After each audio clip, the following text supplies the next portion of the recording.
sehat dan bahagia tanpa narkoba. Salam War on Drugs. Halo, selamat datang kembali di War on Drugs News bersama saya, Dr. Sylvie. Semoga semua yang menonton dalam keadaan sehat. Berikut berita pertama di War on Drugs News selengkapnya.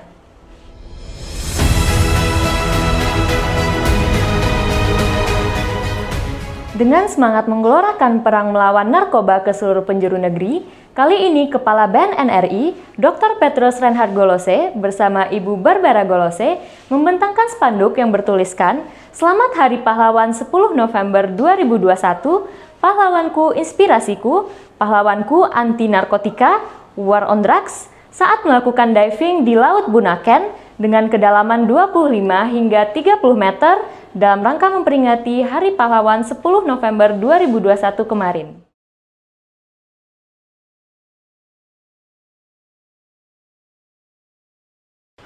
Informasi selanjutnya masih dari Provinsi Sulawesi Utara.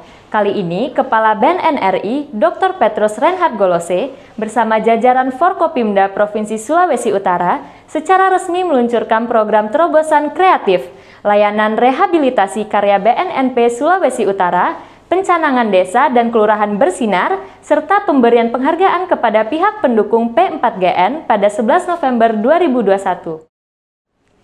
Penghargaan diberikan kepada Gubernur Sulawesi Utara, Wali Kota Manado, Wali Kota Bitung, Bupati Minahasa, Camat Singkil, Lurah Wawonasa, Lurah Sindulang II, Lurah Karombasan Selatan, Lurah Girian Weru II, Kepala Desa Seatumpengan, serta Hukum Tua Desa Raringis. Di akhir acara, Kepala BNN RI dan rombongan mengunjungi serta membeli produk-produk para peserta Drugs Free Exhibition Day yang digelar di Mapolda, Sulawesi Utara. Berita selanjutnya adalah pengungkapan kasus narkoba. Pada 13 November 2021, tim gabungan pemberantasan BNN Provinsi Jambi berhasil meringkus 3 orang kurir dan bandar narkotika jenis sabu-sabu jaringan Riau Jambi di Kecamatan Batang Asam, Kabupaten Tanjung Jabung Barat, Provinsi Jambi. Dari kasus ini didapati sebanyak 1 bungkus narkotika jenis sabu seberat 1 kg serta 3 bungkus ekstasi sebanyak 64 butir.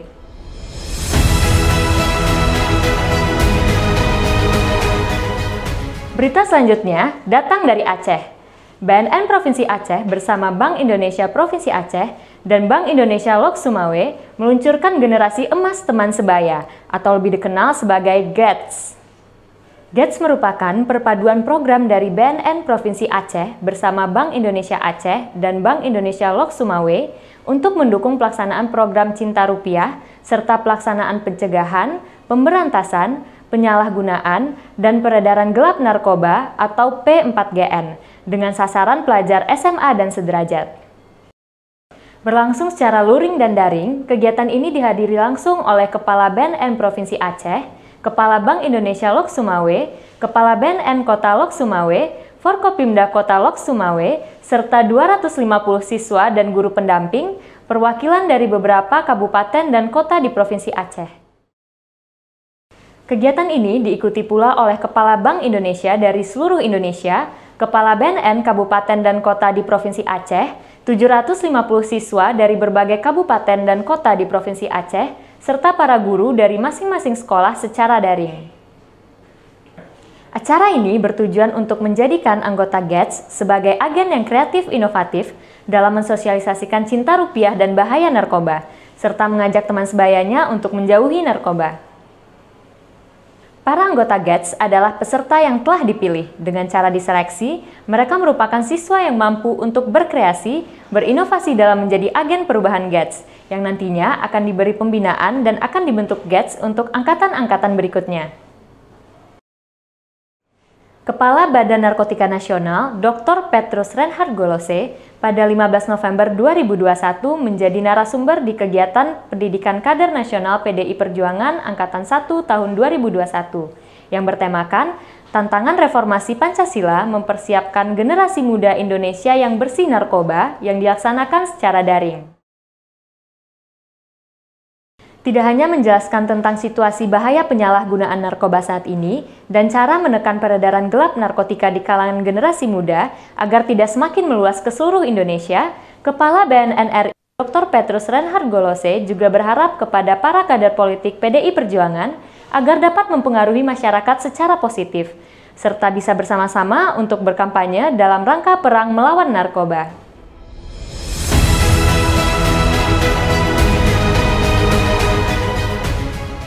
War on Drugs News, berita khusus.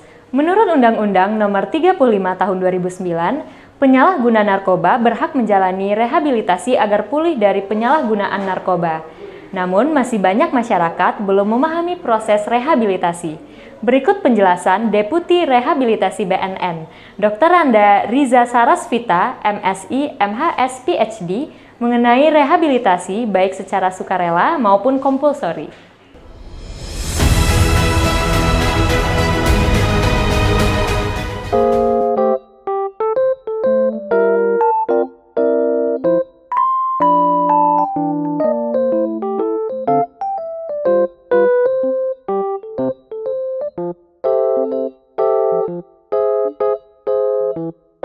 Ya, mungkin ini sisa-sisa dari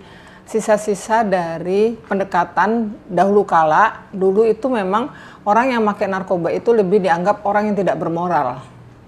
Karena tidak bermoral sehingga dia tidak, kalau ketahuan itu ada di dalam anggota keluarganya make, kemudian dia harus dibawa ke rehabilitasi, kan berarti kan masyarakat dianggap bisa menjudge atau membuat penilaian yang cenderung negatif kepada keluarga tersebut. Antara lain orang tuanya tidak mampu mendidik anak yang mengalami masalah gangguan kepribadian dan sebagainya, sesuatu hal yang cenderung negatif.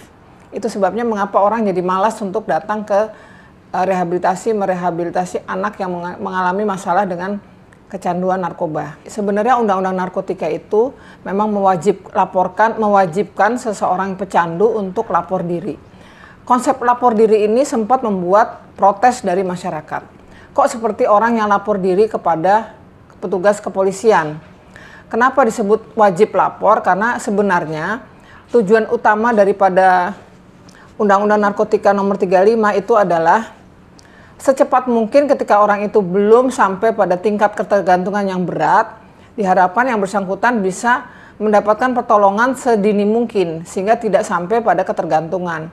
Cuma ini yang karena salah kaprah, mereka mikirnya kalau sudah lapor diri atau wajib lapor tadi dianggapnya bisa ditangkap dan sebagainya, padahal tidak. Karena lapor dirinya hanya dilakukan di pelayanan kesehatan. Unit-unit pelayanan kesehatan seperti puskesmas, rumah sakit yang ditunjuk oleh Kementerian Kesehatan, kemudian juga balai rehabilitasi itu juga ditunjuk oleh Kementerian Kesehatan, panti-panti rehab ditunjuk oleh Kementerian Sosial dan sebagainya. Jadi bukan ke Polres atau Polsek, tetapi lebih kepada pusat pelayanan kesehatan atau pusat pelayanan rehabilitasi.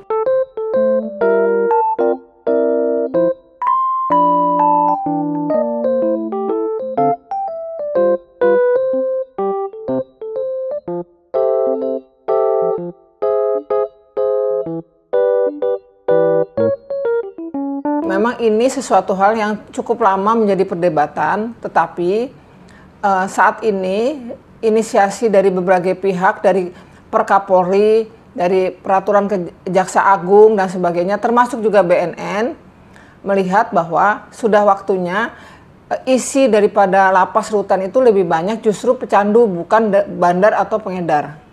Oleh karena itulah, kalau dia yang bersangkutan diharapkan dengan amandemen undang-undang yang ada, memang ini Undang-Undang 35 belum dilakukan amandemen secara resmi.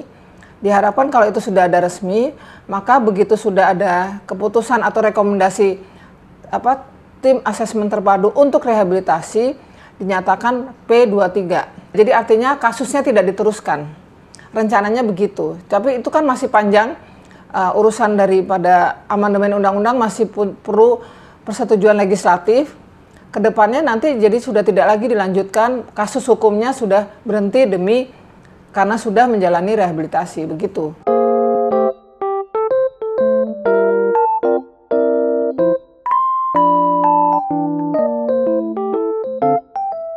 Sebenarnya proses rehabilitasinya yang compulsory itu, yang ditanggung oleh penegak hukum itu kurang lebih sama dengan yang voluntary ya, yang sukarela. Cuma bedanya begini, Kalau dia voluntary, sukarela, ketika tahap ketergantungannya itu masih dalam tahap yang ringan, sedang atau ringan, dia langsung bisa menjalani rawat jalan. Tapi kalau dia ditangkap oleh penegak hukum, nah ini, karena namanya juga tangkapan, selama Undang-Undang 35 belum berubah secara definitif, maka yang bersangkutan juga mau tidak mau harus menampilkan diri, harus rencananya harus melaporkan diri juga kepada pihak kepolisian, rencananya begitu. Tidak ditangkapnya oleh penegak hukum, sebaiknya lapor diri secara sukarela sehingga mendapatkan layanan rehabilitasi yang sifatnya voluntary gitu.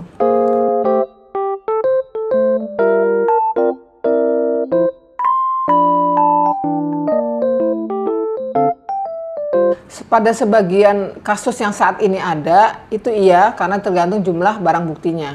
Tetapi dengan adanya amandemen undang-undang dan juga ada peraturan Mahkamah Agung dan sebagainya, termasuk Perkapolri, termasuk juga Kejaksaan Agung, diharapkan kalau barang buktinya cuma sekali pakai atau untuk penggunaan pribadi dan sebagainya, ke depan itu tidak ada lagi putusan pidana bagi yang bersangkutan seperti yang tadi saya sudah bilang. Karena percuma juga kalau nanti masuk rehab juga, kemudian kasus diteruskan, berarti yang bersangkutan masih harus menjalani persidangan-persidangan, kemudian diputuskanlah masuk menjadi tahanan atau menjadi narapidana. Tentu saja semua yang sudah diperoleh di tempat rehab akan buyar, nggak karuan gitu.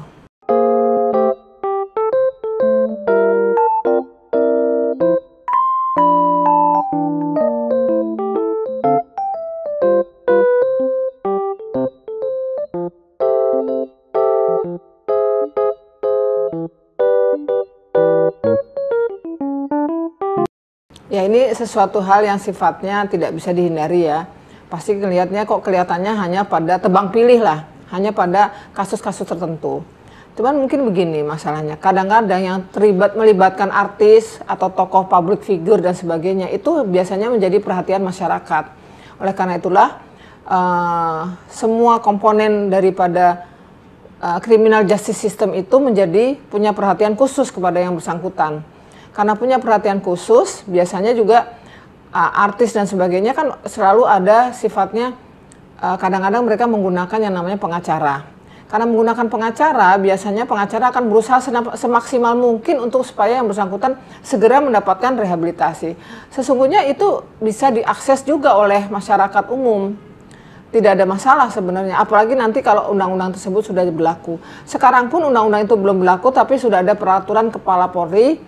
Kemudian juga dari BNN sendiri sudah ada peraturan Kepala BNN itu mengenai masalah kalau ada rekomendasi rehabilitasi harus segera dilaksanakan rehabilitasinya. Dan itu tidak ada status atau tidak ada latar belakang sosial yang melatar belakanginya. Siapa saja orang bisa memperoleh itu.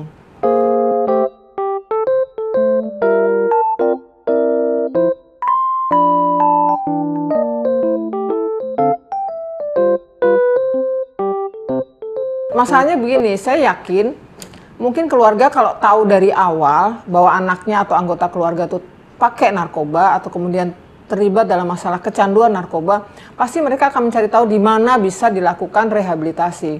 Cuma masalahnya orang pakai narkoba itu kadang-kadang diam-diam mereka itu di dalam kamar, dalam lingkungan tertentu, hanya teman-temannya yang tahu, orang tua tidak tahu, sehingga orang tua kadang-kadang menjadi orang terakhir yang tahu mengenai masalah kecanduan anaknya. Nah ini yang jadi masalah.